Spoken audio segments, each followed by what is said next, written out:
8 durante el culto de la mañana. Es una enseñanza que está dividida en dos partes y el título de la enseñanza es Aprended de mí. Creo que cuando escuchamos eso, lo primero que pensamos es en Jesús. Aprended de mí. Cuando el Señor puso esto en mi corazón, en realidad yo lo que vengo es a comentarles a ustedes lo que el Señor trabajó en mi corazón. Cuando Él viene y le quita a los demonios a aquel hombre de Gadara, ¿verdad? Lo que el hombre le dijo: yo quiero ir contigo, quería ir a predicar, quería subirse a la barca. Y el Señor le dice: ve y cuéntale a tu familia lo que el Señor ha hecho contigo. Nosotros como predicadores, maestros, las personas que en alguna medida tienen ese tipo de ministerio, nosotros lo que tenemos que hacer es compartir con los demás lo que el Señor ha hecho con nosotros. Esa es la forma de predicar. Nosotros tenemos que predicar compartiendo lo que ya el Señor ha hecho con nosotros.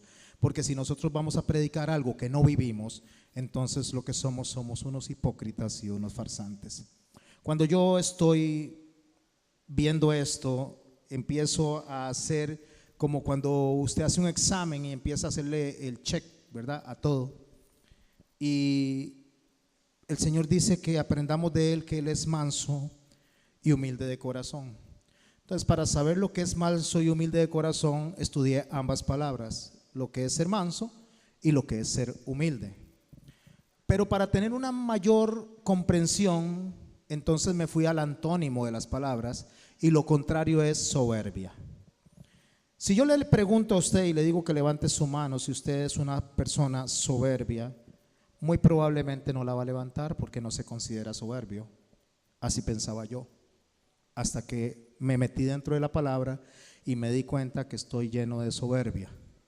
Y yo creo que cuando empecé a poner el check, me dio cartón lleno. Y les pido a ustedes que se examinen a sí mismos conforme va pasando esta noche y el otro domingo, y empiecen a hacer los check. No con el fin de que se flagelen, sino con el fin de ver una realidad de lo que realmente nosotros somos. Poder reconocernos y saber quién soy yo y quién es Dios. Cuando yo realmente comprendo quién soy yo y quién es Dios, mi vida empieza a caminar en un rumbo muy diferente, porque entonces veo la necesidad que tengo de Él.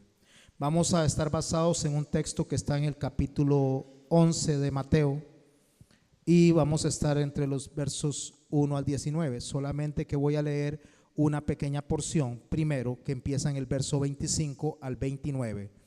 Mateo 11, 25 al 30. Dice así: en aquel tiempo, respondiendo Jesús dijo: te alabo, Padre, Señor del cielo y de la tierra, porque escondiste estas cosas a los sabios y de los entendidos y las revelaste a los niños.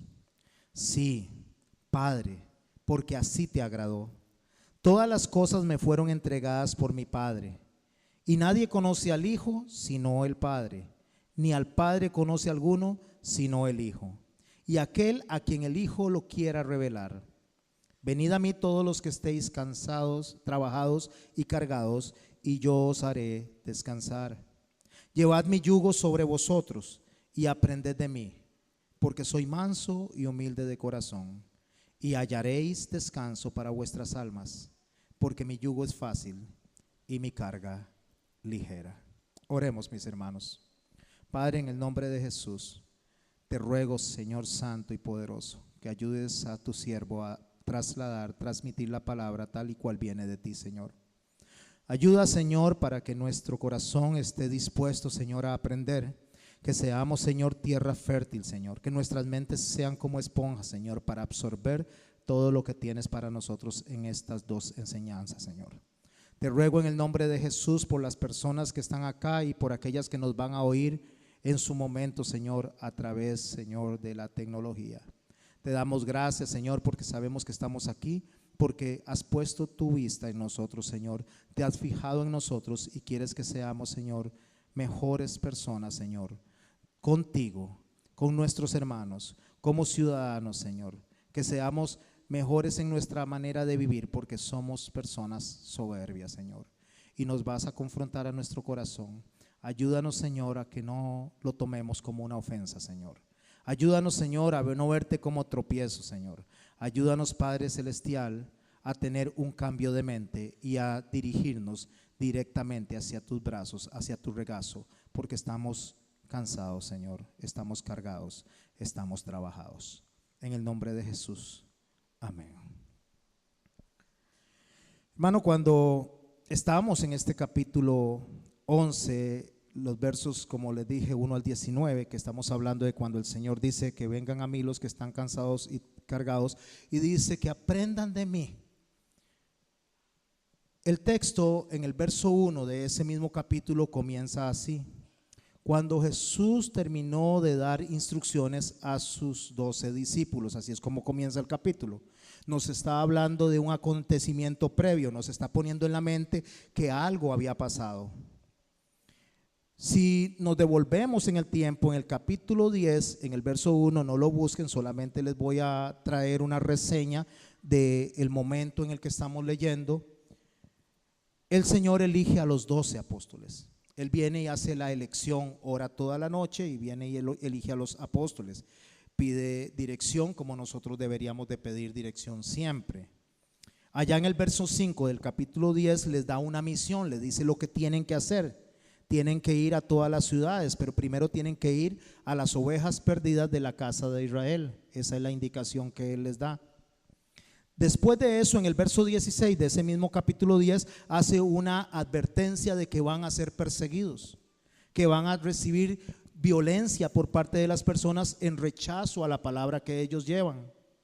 Y en el verso 26 de ese mismo capítulo les dice que no le teman a esos que le están persiguiendo, sino que le teman a aquel que tiene poder para mandar el alma al infierno, o sea, a Dios. No le tema a las personas que matan el cuerpo, témale a aquel que tiene poder sobre el alma, que es al mismo Dios. Y en el verso 40 del capítulo 10 entonces desarrolla una serie de recompensas para las personas que se mantienen firmes, los que se mantienen bien firmes. Con eso empieza el capítulo 11, con eso que está atrás. Entonces dice, cuando Jesús terminó de dar instrucciones a sus 12 discípulos, ¿cuáles son las instrucciones? Las que están allá en el capítulo 10. Dice el verso 1, continúa: se fue de allí a enseñar y a predicar a las ciudades de ellos. ¿A la ciudad de quiénes? La instrucción que él le dijo: vayan ustedes primeramente a buscar a las ovejas perdidas de la casa de Israel.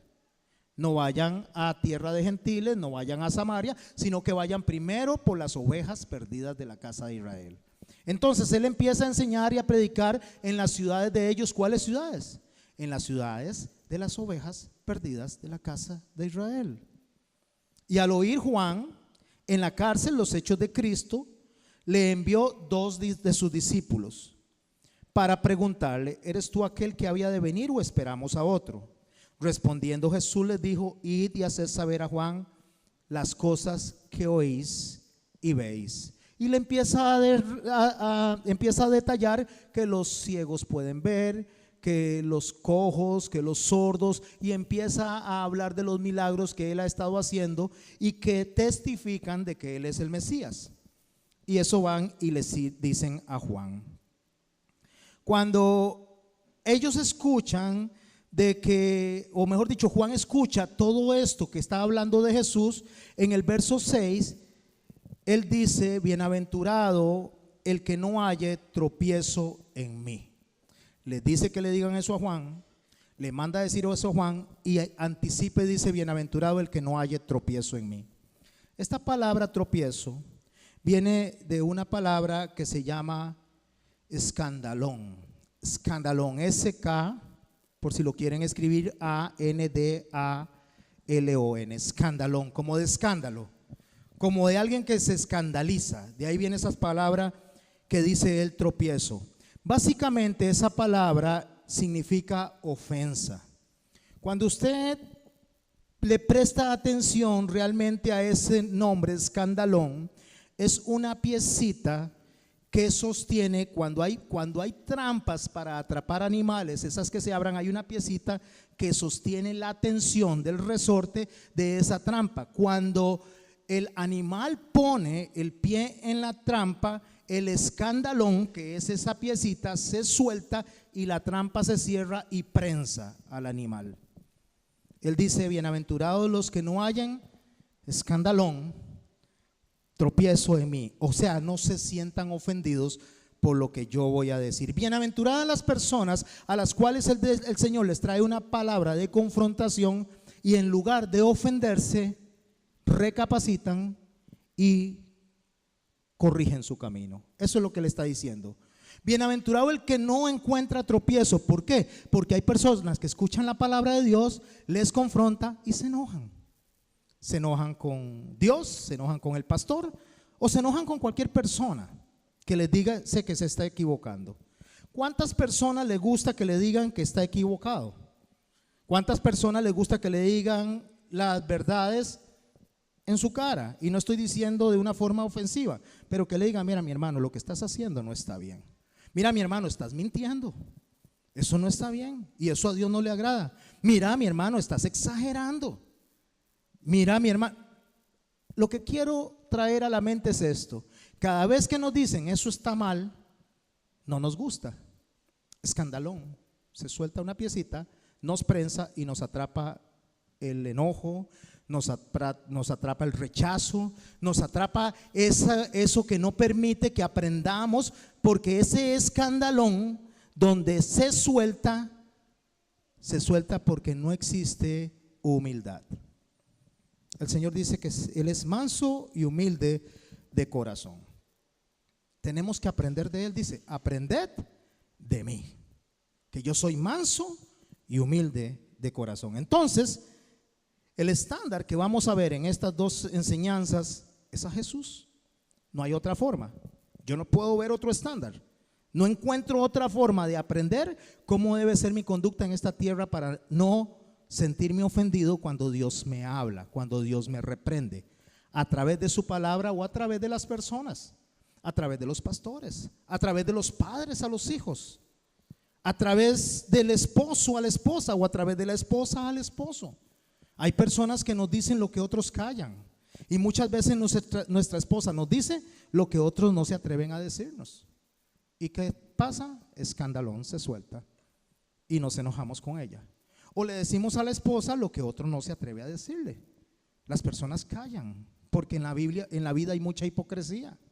Y no nos ofendamos por la palabra hipocresía, porque la palabra hipocresía implica esto: nosotros nos movemos por las emociones y tenemos sentimientos.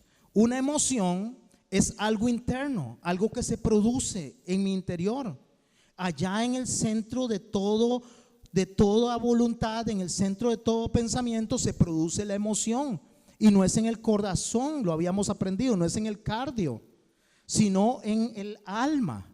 Ahí se produce todo y todo sale, y esas emociones son enojo, tristeza, felicidad. Hay tres tipos de emociones. Están las emociones santas, el gozo, está la adoración, está la alabanza, está también las emociones medias, que son las emociones de la carne, la tristeza, el dolor. Y esas emociones no son pecaminosas, son pasajeras y nos ayudan a formarnos, son a través del sufrimiento. Y están las emociones pecaminosas: amargura, resentimiento, odio. Esas son las emociones que nosotros tenemos que eliminar.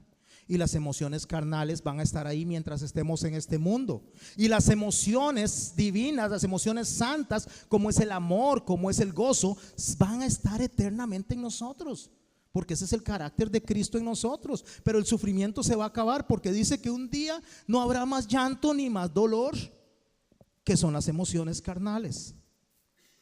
Bienaventurado el que no halle tropiezo en mí, dice. Y en el verso 11 de ese mismo capítulo 11, el que estamos examinando, dice: de cierto os digo que entre los que nacen de mujer no se ha levantado otro mayor que Juan el Bautista. Ya él estaba dando testimonio de lo que era Juan. Él estaba básicamente diciendo la complacencia que él como Dios tenía por la labor que Juan había hecho. Pero el más pequeño en el reino de los cielos mayor es que él. Verso 12: desde los días de Juan el Bautista hasta ahora, el reino de los cielos sufre violencia. ¿Qué es lo que Jesús está diciendo? No nos vamos a meter en este momento por qué Juan el Bautista, es menor que nosotros que estamos en el reino de los cielos, porque estamos aprendiendo que es ser manso y humilde de corazón. Entonces vamos a examinar ¿a quién? A Jesús. Desde los días de Juan el Bautista hasta ahora el reino de los cielos sufre violencia. Esta primera palabra, violencia, porque después dice, y los violentos lo arrebatan. ¿Cómo entendemos nosotros esta palabra violenta y los violentos lo arrebatan? ¿Será que tenemos que levantarnos nosotros en armas? ¿Será que tenemos que atacar a otras personas? Qué contradictorio es cuando Jesús dice que amemos a nuestros enemigos. Qué contradictorio es cuando Jesús dice que yo ponga la otra mejilla. Qué contradictorio sería que yo use la fuerza cuando el Señor me dice que la blanda respuesta apaga la ira, mas la respuesta áspera hace subir el furor. Porque la primera palabra, violencia y violento, son dos palabras completamente diferentes. La primera palabra, que es una palabra griega, es biazo. Y la palabra biazo es la persona que fuerza, que violenta, que usa la fuerza, que infringe dolor con el fin de obtener un beneficio personal. Eso es biazo. Entonces dice que en el mundo, dice, hasta ahora se sufre violencia. El reino de los cielos sufre violencia. Hay personas que están metidas entre el reino de los cielos, forzando a las personas de una forma que a Dios no le agrada por intereses propios. ¿Qué significa eso? Significa que hay personas que utilizan el púlpito por beneficio propio y lastiman las almas, censuran las almas para moverlas en un corazón que se mueva en sus propios intereses y no en los de Dios. Y la segunda parte del versículo dice, y los violentos, esta es biastes. Esta no es biazo, es biastes. Ese es un sustantivo de biazo. Esa palabra lo que significa es aquellas personas que usan o que tienen la fortaleza, la seguridad, aquellas personas que son esforzadas para hacer algo. Vamos a leer el texto, vamos a ver aquí, lo voy a buscar, en Palabra de Dios para Todos, ese mismo pedacito. Desde el tiempo de Juan el Bautista hasta ahora, el reino de los cielos avanza con poder y los valientes. Oiga, y los valientes.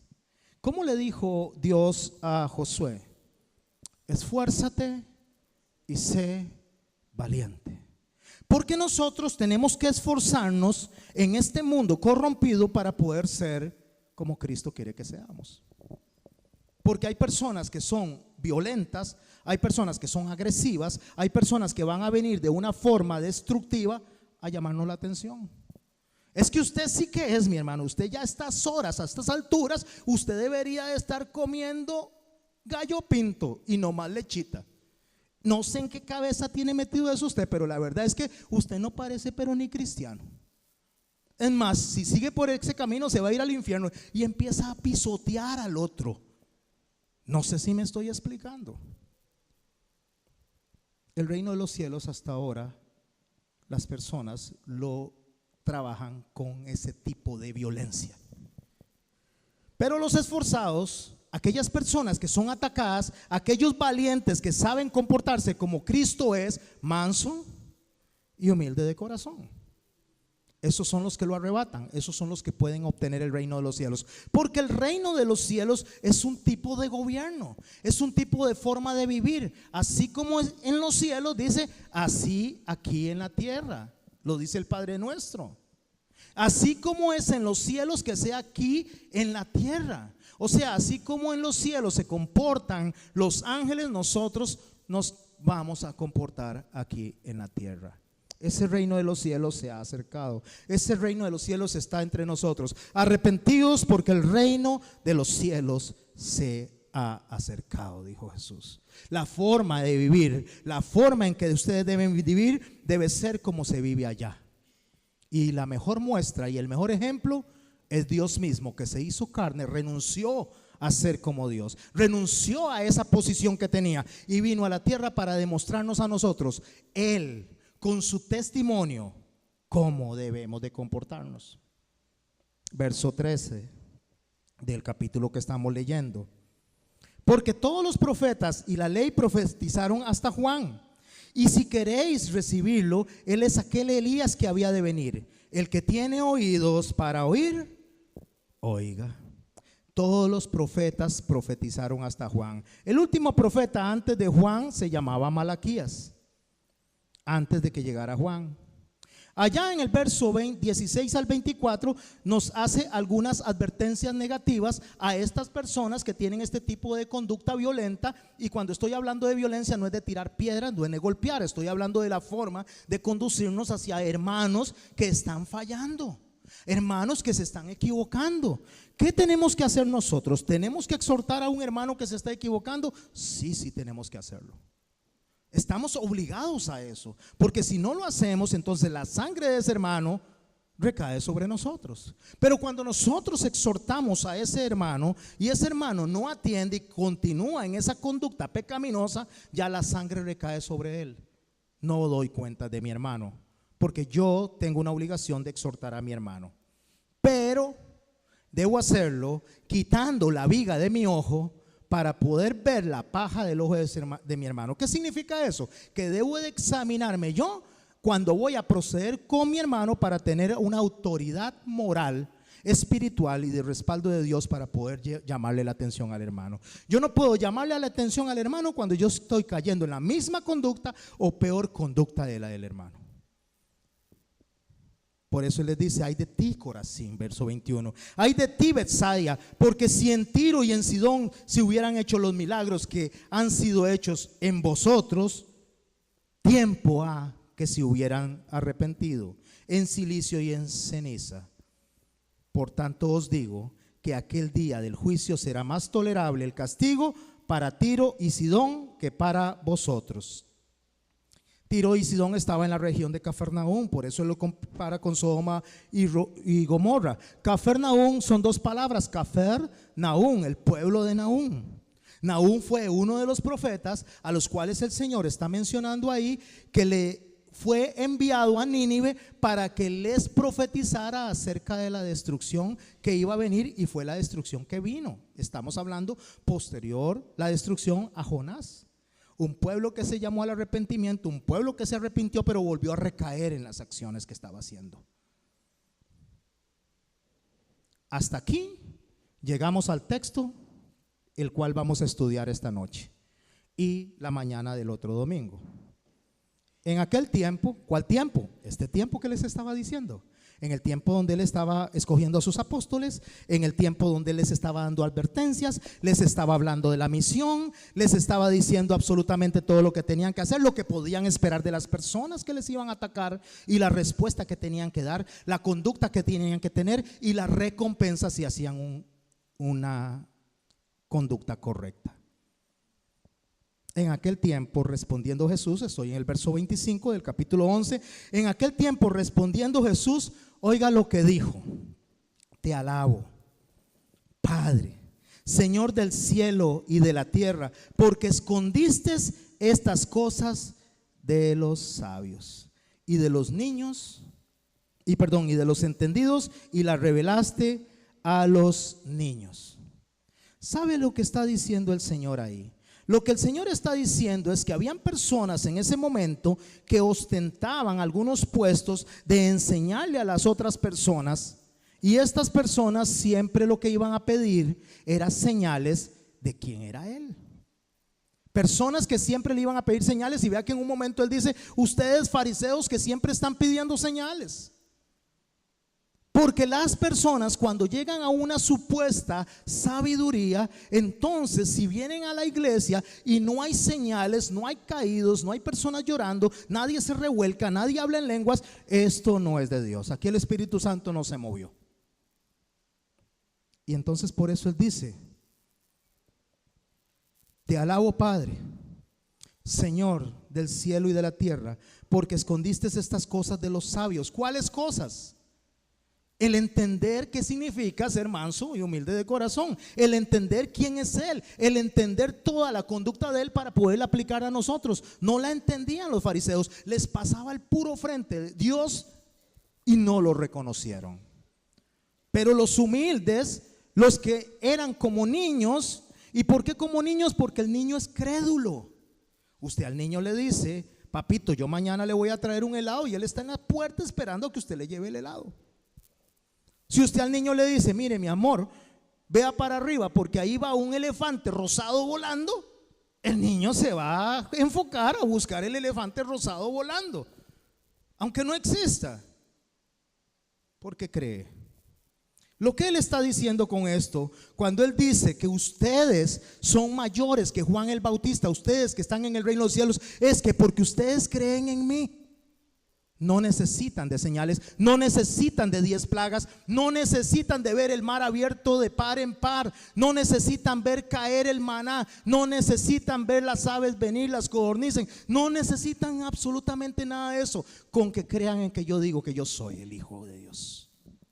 Y si ustedes lo creen, creen en mí, ustedes son más bienaventurados que los que estaban allá, porque aquellos necesitaban señales.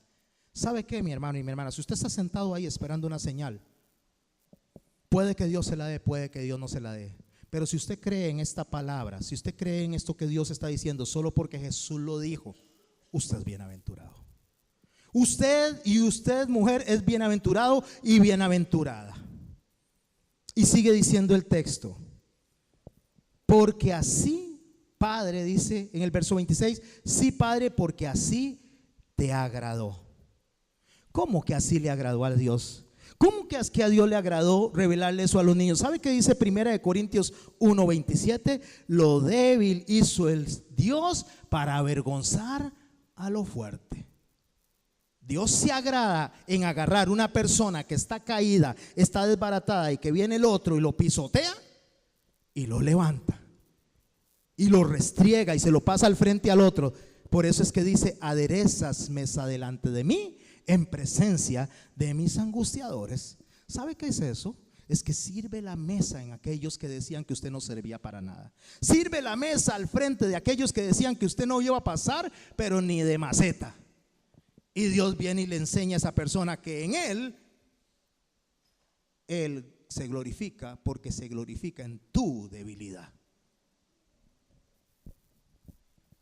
Eso que el Señor está diciendo ahí, entonces continúa diciéndolo en el verso 27: todas las cosas me fueron entregadas por mi Padre. O sea, tengo la potestad.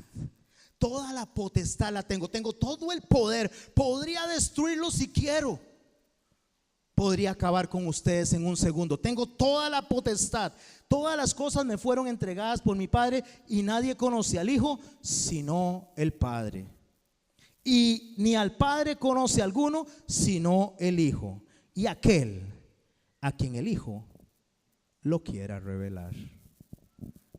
¿Sabe que usted es un privilegiado? ¿Sabe que usted es una privilegiada porque está con su corazón así, abierto, hinchado, recibiendo lo que Jesús dice que Él es? Porque Cristo se le quiso revelar a usted. Porque Él fue el que quiso darle el entendimiento para que usted tenga su corazón de puertas abiertas para recibir lo que estamos diciendo acá. Fue Él el que hizo un milagro en su corazón. No fue usted, no fue el pastor, no fue nadie, no fue el folleto que usted leyó. Fue Dios mismo el que vino y le resucitó donde estaba muerto en delitos y pecados. Y aquel a quien el Hijo lo quiera revelar. Verso 28: venid a mí todos los que estáis trabajados y cargados, y yo os haré descansar. Todos los profetas, decía, ¿se acuerda? Son menores que Juan. ¿Cómo cierra el Antiguo Testamento? Cierra con Malaquías, donde hay un reclamo acerca de las ofrendas que los sacerdotes le estaban dando a Dios. Y también hay un libro que se llama Ageo, y allá en el capítulo 1, verso 6 de Ageo, él dice que las personas están trabajando fuerte y echan como en un saco roto. Y el libro de Ageo nos dice que la persona se esfuerza y no ve recompensa. Trabajáis mucho, dice, pero no se ve la recompensa. Cuando él dice: venid a mí los que estáis trabajados y cargados, y yo os haré descansar, lo que Jesús está diciendo es que aquellos sacerdotes en Malaquías no le estaban enseñando al pueblo la conducta como Dios quiere ser adorado. Aquellos sacerdotes que estaban en los tiempos de Ageo no estaban haciendo lo que Dios quería que hicieran con su pueblo para sentir de su pueblo el amor como Él lo quería sentir. Y el pueblo se estaba comportando de una forma en que a Dios no le gustaba porque no estaban siendo enseñados correctamente. Pero el maestro está ahí. El Señor está ahí, está al frente, el que va a enseñar correctamente. Yo no vine a abolir, yo vine a darle fin, yo vine a darle la verdadera esencia. Yo vine a cumplir. Ese maestro está al puro frente y les está diciendo: vengan a mí, ustedes que están cansados y cargados y trabajados, ustedes que trabajan y trabajan y trabajan y no ven fruto, para yo explicarles cómo Dios quiere ser adorado. Ahí está el Señor al frente de ellos y yo, dice, los haré descansar. Pero hay una tarea que hay que hacer, hay un requisito que hay que cumplir, y eso lo dice el verso 29, dice: llevad mi yugo sobre vosotros. No es así tampoco. Necesitamos algo y es: llevad mi yugo sobre vosotros. ¿Sabe por qué, mi hermano? Porque el yugo es algo que es una pieza de madera para enyugar, para, valga la redundancia, a dos bueyes. Se pone un buey a un lado y un buey al otro y se enyugan. Entonces los bueyes jalan una carreta. Pero usted sabía que para enseñar a un buey joven se le ponía un buey viejo. Y el buey viejo, que era grande y fuerte, se le ponía ese buey jovencito y se enyugaba. Y cuando el buey jovencito quería coger para allá, el buey grandote lo hacía arrastrado para donde él quería ir. No había forma.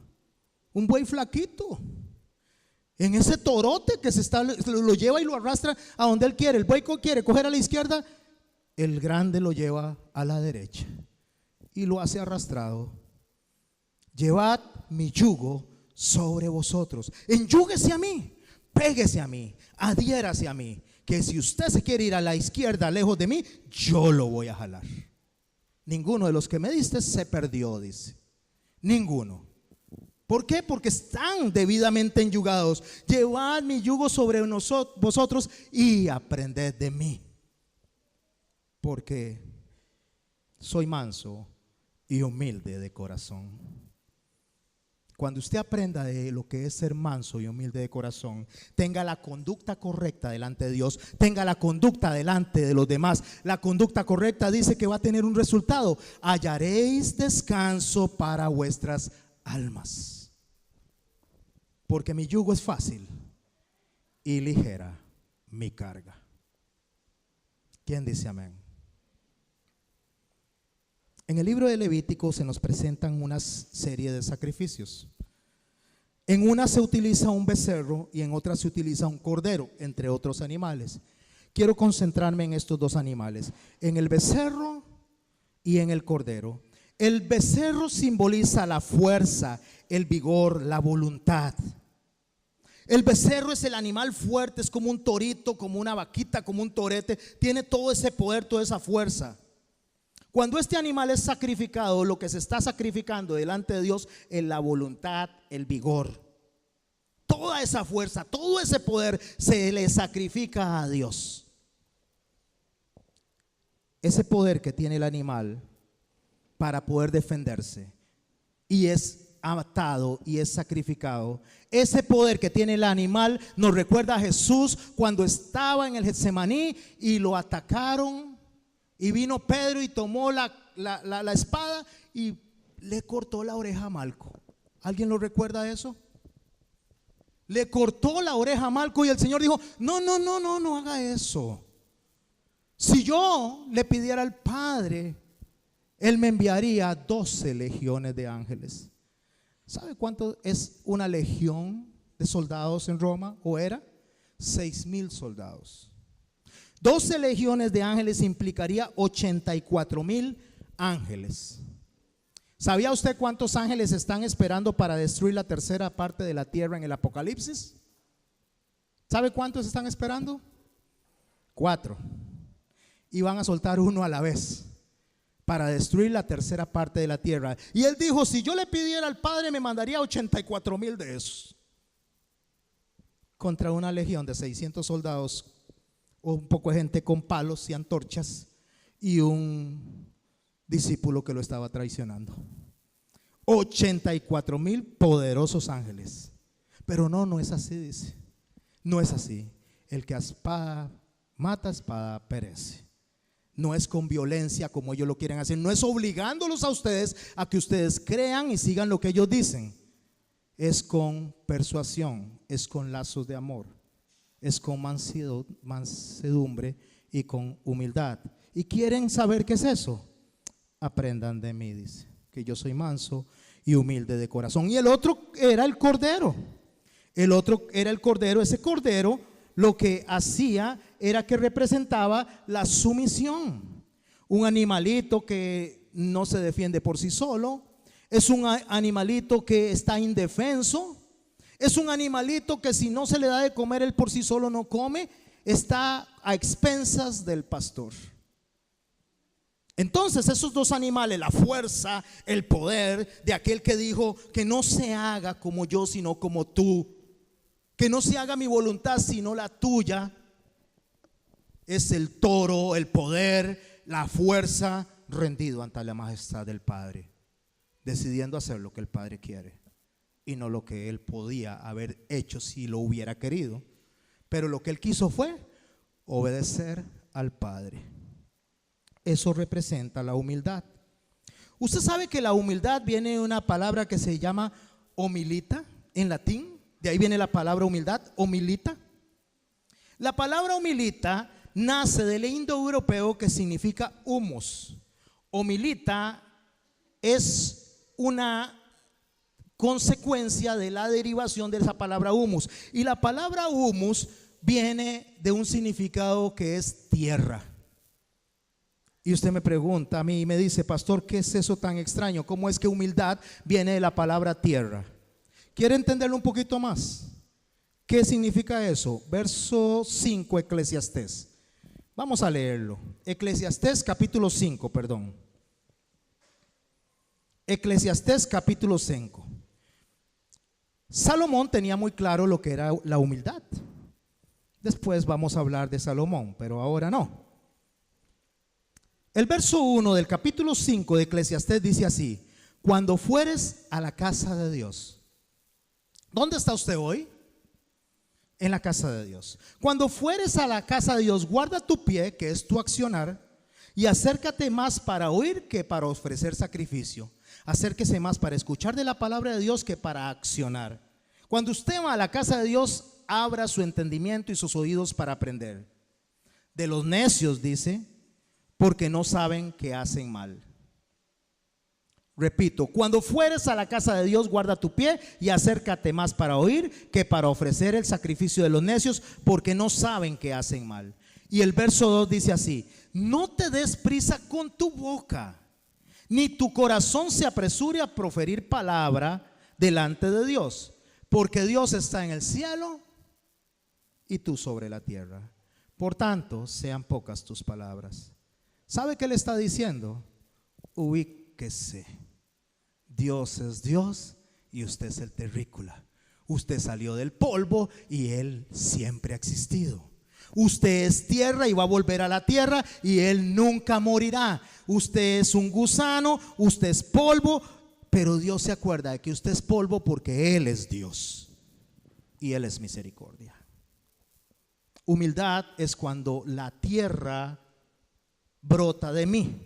Humildad es cuando yo entiendo que yo soy parte de la tierra y Dios es parte de los cielos. Humildad es cuando yo me rindo ante su voluntad. Humildad es cuando yo le digo a Dios que sea como tú dices y no como yo digo. Y Jesús dijo eso porque Él dice que Él es manso y humilde de corazón. Filipenses 2 nos va a ayudar y nos va a ayudar a entender un poquito más. Filipenses 2, verso 3. No hagáis nada por contienda o vanagloria. O sea, no haga nada por discusión. ¿Quiere alguien discutir con usted por la palabra? No discuta. ¿Alguien le escribe a usted en el Facebook algo que no le gustó? No conteste. ¿Alguien le dice a usted algo que le choca? No, déjelo. Es de sabios, dice Salomón, pasar por alto la ofensa. no hagáis nada por contienda o por vanagloria. Antes bien, con humildad, reconociéndose a que yo soy terrestre, estimando a cada uno de los demás como superiores a él mismo. O sea, si estamos aquí, ustedes son más importantes que yo, todos. Yo soy el último, dijo Pablo. Yo soy el último de los apóstoles, el último de los profetas, el primero de los pecadores.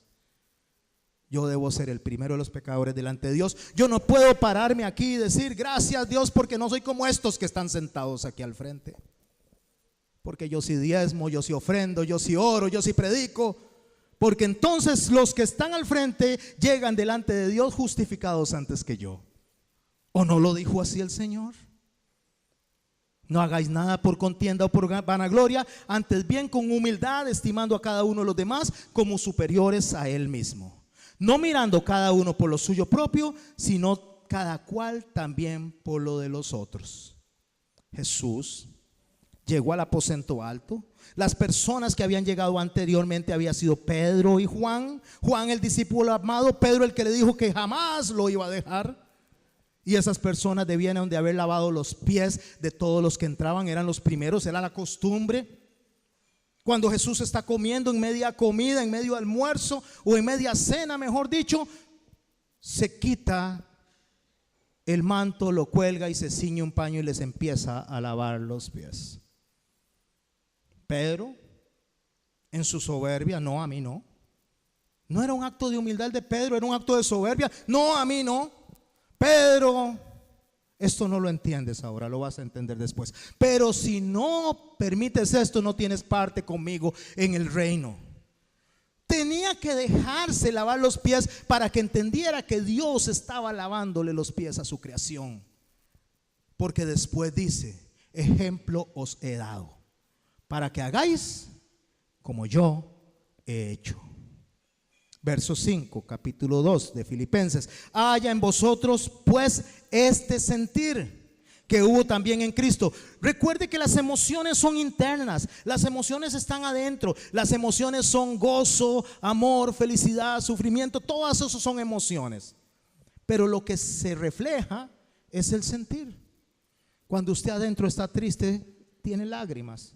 Y las lágrimas es el sentir de la emoción. El sentimiento es la expresión de la emoción.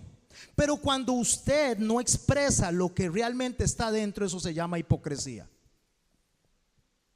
Cuando yo doy otra cara de lo que está en mi corazón, eso es hipocresía y por eso es grave.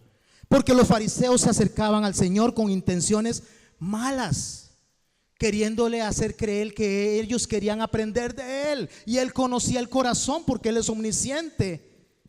Y les dijo, hipócritas. Pero esa palabra hipócritas debió de haberle confrontado y debió haberle dicho, ay sí, somos hipócritas, queremos cambiar. Pero en lugar de cambiar se ofendieron.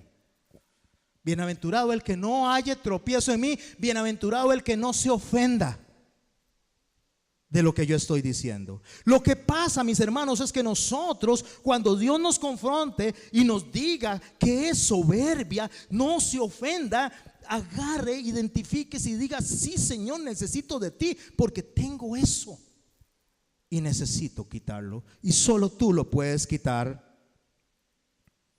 Verso 6, el cual siendo en forma de hombre, Filipenses 2, no estimó ser igual a Dios como cosa que aferrarse, sino que se despojó a sí mismo, renuncia, tomando forma de siervo, hecho semejante a los hombres. Estando en condición de hombre, se humilló a sí mismo, haciéndose obediente hasta la muerte y muerte en cruz. Si Dios le dice a usted que le pague al mal con bien, humíllese hasta la muerte. Si Dios le dice a usted que dé una respuesta blanda ante el ataque, de una respuesta blanda ante el ataque hasta la muerte. Si Dios le dice a usted que no responda a los que lo atacan de la misma manera, hágalo hasta la muerte. ¿Sabe qué le estoy diciendo? La muerte suya, la renuncia a sus emociones, la renuncia a sus propios intereses, la renuncia a su deseo de venganza, porque Dios dice, mía es la venganza, yo pagaré. Lo que Él está diciendo no es que Él se va a sacar el clavo. Lo que Él está diciendo es que Él va a responder ante la situación de una manera justa. Y la manera justa es que cuando aquel individuo se arrepienta, la disciplina cesó. Mientras que con nosotros nos desquitamos hasta satisfacer nuestra propia justicia. Y nuestra propia justicia no se satisface nunca, porque siempre le sacamos a relucir los trapos sucios de hace 2 años, 3 años, 5 años, 10 años. Entonces no hay de verdad una justicia justa en nosotros, porque decimos que perdonamos, pero a la mayor oportunidad sacamos a relucir los trapos sucios. ¿O no es así? El Señor dice que Él no se acuerda de nuestros pecados, los tira al fondo del mar. ¿Será que no se acuerda? ¿El Señor tiene amnesia? ¿Será que el Señor tiene memoria de teflón? No, lo que pasa es que no se acuerda para condenarnos a nosotros por eso, porque hemos sido perdonados, lavados en la sangre de Cristo y hemos sido restaurados y puestos de nuevo en el camino. Eso se llama justificación. Pero nos dice a nosotros allá en Corintios que todo está escrito para que nosotros lo tengamos como advertencia de lo que se hizo antes, para que no volvamos a repetir. Entonces usted y yo sí debemos de acordarnos de lo que hicimos. ¿Por qué? Para no volverlo a hacer. Aunque Dios no me lo saque a relucir, yo no lo debo hacer. Entonces imaginemos esto. Imaginemos que el esposo vino donde la esposa, le gritó muy feo, la trató muy mal, y la esposa viene y le dice: usted me ofendió. Este hombre recapacita y le dice: sí, mi amor, tienes razón, perdóname. Ella lo perdona y ella no lo saca a relucir nunca más. Pero él debe tener presente lo que hizo para no volverlo a hacer. ¿Entendemos eso? Porque si no lo tengo presente, lo voy a volver a repetir.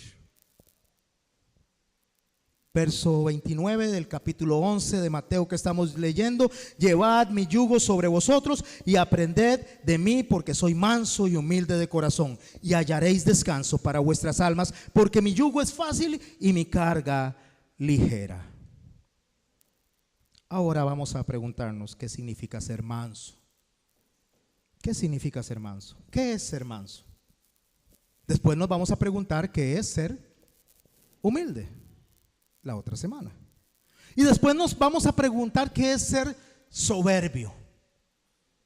Vamos a caminar hasta donde el tiempo nos permita.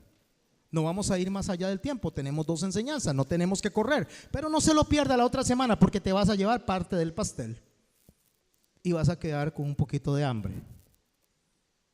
Primero, la mansedumbre no es debilidad. La mansedumbre no es alguien que es débil, eso está muy lejos de ser. La mansedumbre tiene poder, la mansedumbre tiene fuerza, pero esa fuerza no la utiliza en la defensa. Primera de Corintios 1:24 dice así, se los leo: Cristo, poder de Dios y sabiduría de Dios. ¿Quién es Cristo? Poder de Dios. Y ese poder de Dios le dijo a Pedro: no, Pedro, si yo le pidiera al Padre, mandarías 12 legiones de ángeles. Yo podría defenderme, usted no necesita defenderme. ¿Por qué usted pelea con alguien que habla mal del Señor? ¿Por qué usted pelea con alguien que hace cosas que a usted le chocan porque no cree en Dios? ¿Usted no sabe que Dios no necesita que lo defiendan? Él se defiende solo. Usted y yo necesitamos que Él nos defienda, pero no necesita que lo defendamos. Él se va a defender solo, pero Él se va a defender de una forma justa, de la forma correcta. A Él no se le va a pasar la mano. Él no va a llevar a las personas más allá solo por sacarse el clavo. Él va a traer a esa persona a sus pies, humillado, llorando, hasta que lo reconozca, y en ese momento va a soltar la prensa. Porque a Él no le interesa destruir a la persona, a Él le interesa salvar a la persona. Y como le interesa salvar a la persona, no le interesa humillar a la persona.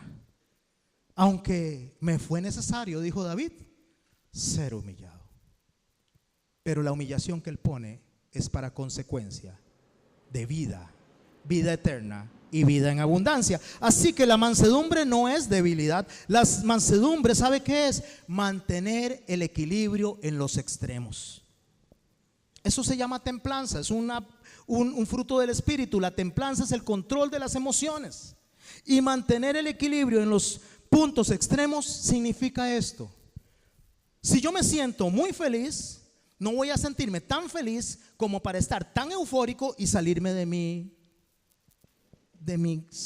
mis cabales.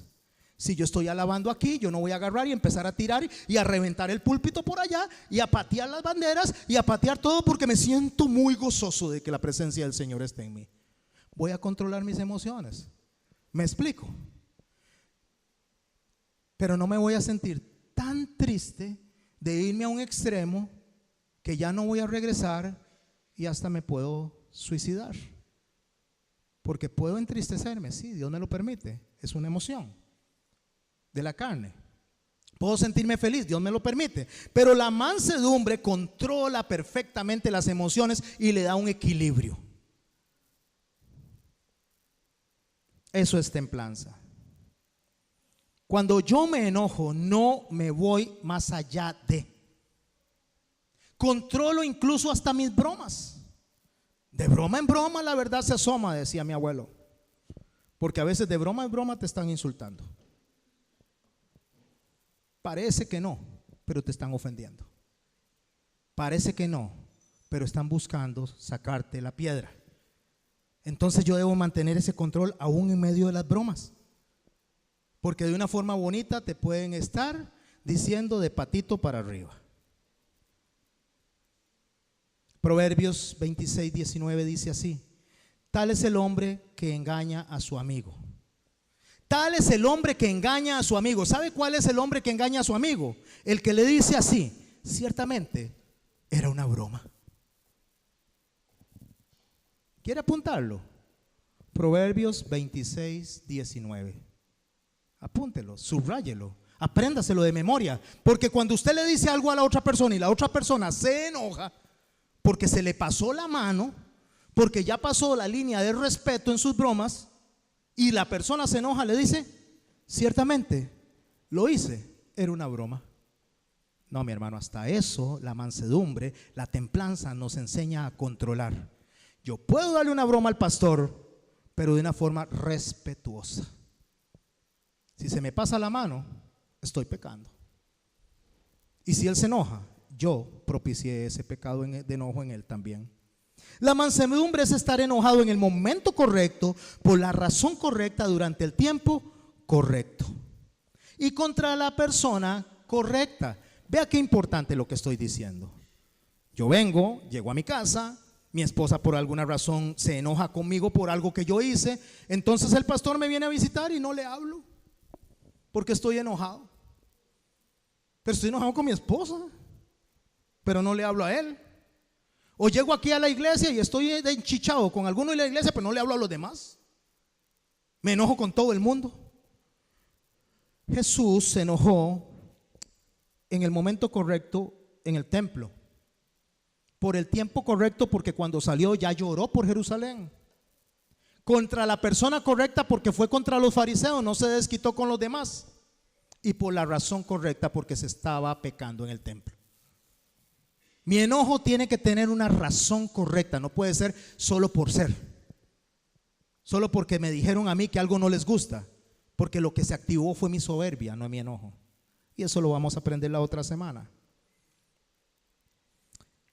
La mansedumbre es una disposición a ceder derechos.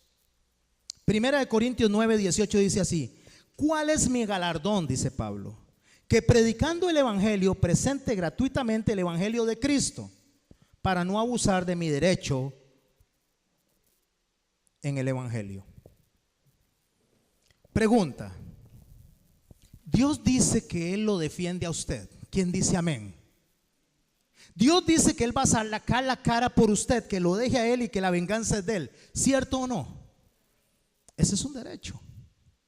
Es un derecho delante de Dios. Cuando digo es un derecho, no es una exigencia que usted le haga a Dios. Es que Dios dice que Él va a dar la cara por usted. Y si Dios dice, así es. Pero Pablo dice que Él no abusa de ese derecho. Entonces usted llega a un lugar donde resulta que no están muy de acuerdo con usted y le pegan por todo lado papeles y dicen que entonces le maldicen, mejor dicho, no le dicen, le maldicen y le mandan maldito para su casa porque usted no está de acuerdo con las autoridades de ese lugar. Esas personas saben que hay un derecho a la defensa por la división de la iglesia, porque Dios no quiere que su iglesia se divida, porque eso es del diablo. Pero no tiene por qué maldecir a aquella persona que se está conduciendo así. Eso le corresponde a Dios. ¿Entendemos eso? Mansedumbre es estar, Juan 17:20 dice así: mas no ruego solamente por estos, está orando el Señor por todos, sino que por usted y por mí. Mas no ruego solamente por estos, sino también por los que han de creer en mí, por la palabra de ellos, para que todos sean uno, como tú, oh Padre, en mí y yo en ti, y también ellos sean uno, para que el mundo crea que me enviaste. ¿Sabe qué es la mansedumbre? Es un control de mis emociones, es una conducta hacia mi hermano que evangeliza, es una conducta que enseña, es una conducta que construye. Cuando yo doy la respuesta correcta, las personas ven y dicen: wow, si hubiera sido yo, a patada lo hubiera agarrado. Mi hermana, viera lo que me pasó con mi esposo. ¿Qué le pasó? No, hombre, es que ese hombre, vieras la gritada que me pegó. Mándelo a volar churros. ¿Para qué le aguanta nada? Hermana, venga, oremos.